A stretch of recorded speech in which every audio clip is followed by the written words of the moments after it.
I've been thinking about loneliness a lot this week. Loneliness in its most emotional form.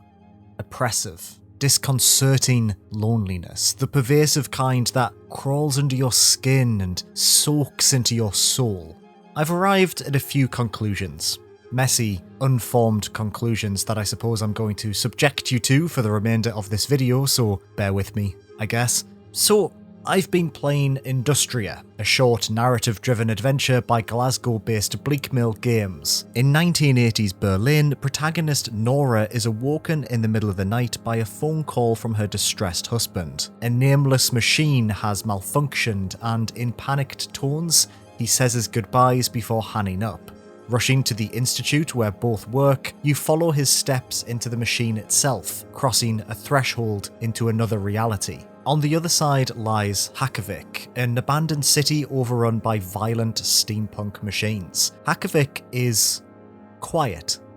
Peaceful, even, despite the ever-present rusting threat. It's a vaguely European city, Budapest by way of Manchester, a sprawling industrial metropolis where an endless sea of factories are separated by empty cobbled streets and silent canals. Nature may have begun its inevitable reclamation, but Hakavik is still very much a human city. People lived here, even if the game rarely explicitly reminds you of that fact. There are empty beds in darkened rooms, kettles, books, signs of life that vanished as the machines overran the city's defences.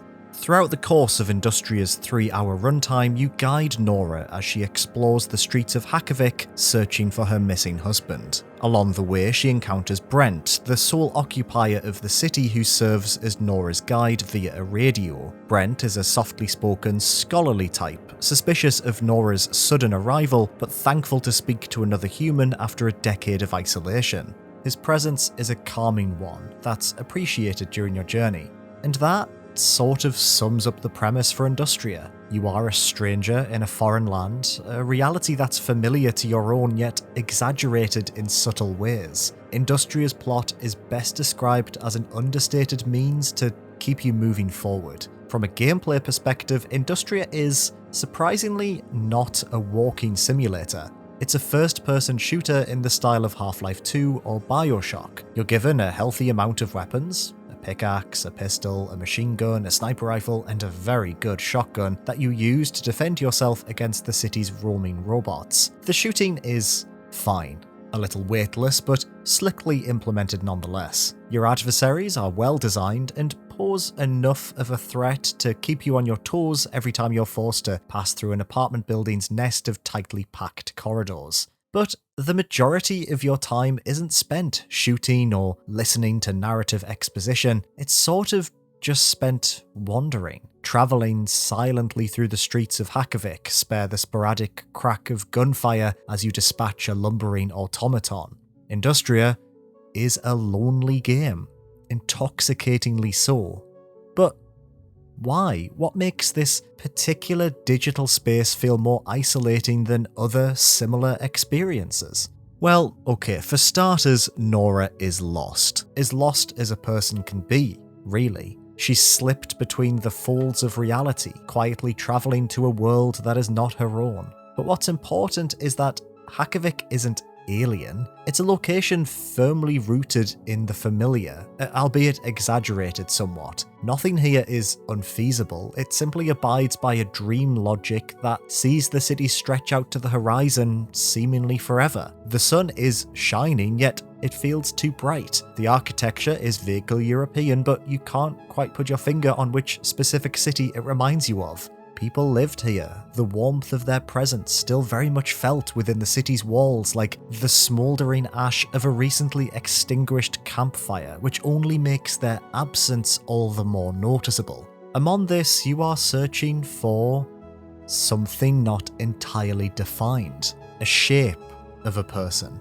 Whether Nora's partner was left intentionally two-dimensional is unclear, but it helps enforce Industria's particular tone. Emotionally, physically, astrally, is that a word? You are lost. Seeking? True, but how efficiently can we find something while scrabbling around in the dark?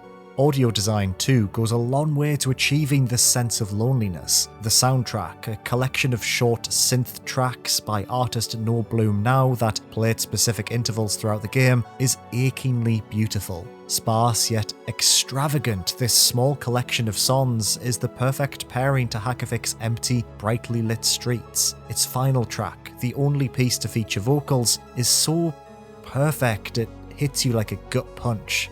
Industria's voice acting is equally worth noting, especially in the case of the enigmatic Brent. His delivery is full of both a sense of exhaustion and a quiet appreciation of Nora and her presence within the vacant city he calls home. But more than anything, I wonder if Industria itself, Industria the game, feels lost.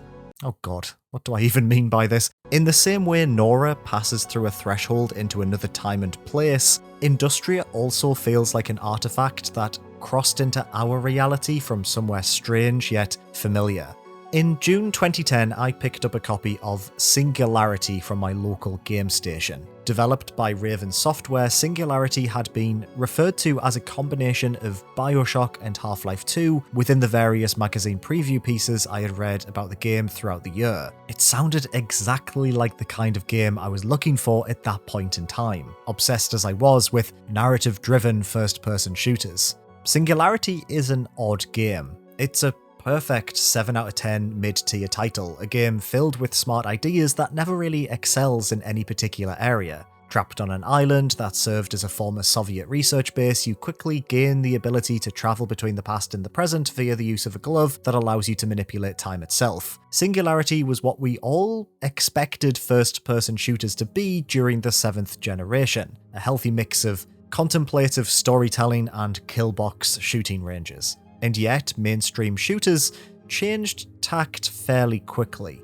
The influences of Half-Life and BioShock were fast thrown aside in favour of engaging multiplayer suites and forgettable cinematic single-player experiences. Aside from Titanfall 2, the age of the, massive quotes here, thinking man's shooter, I really hate that term, never came to be. Instead, walking simulators, I also hate that term, proved that you didn't need to thrust a pistol into the player's hand to make them care about your stories. Don't get me wrong, this was the best outcome, and yet I can't help but wonder sometimes about the games that could have been, the Singularity-style clones that we were denied by the ever-changing landscape of the console market.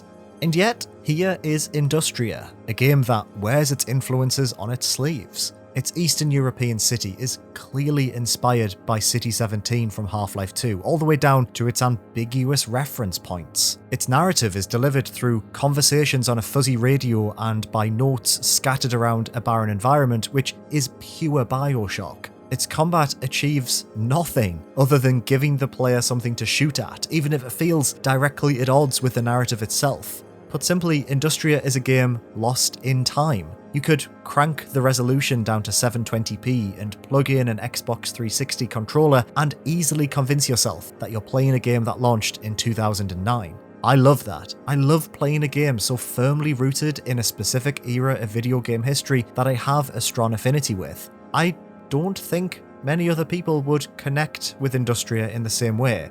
I know that for a fact, actually. But for those who grew up playing unique and interesting first-person shooters on the Xbox 360, Industria feels like something really exciting. Because despite all of its influences, Industria is still very much its own thing. That pervasive sense of loneliness is really unlike anything else I've played. It also features David Lynch-inspired sequences involving an empty black and white library that the player returns to at the end of every chapter. It's a space filled with disembodied whispers and an extremely cursed theatre that is truly unsettling. Even its robot enemies, especially the ones that screech and clunk towards you, are quite horrifying. It has a distinct tone.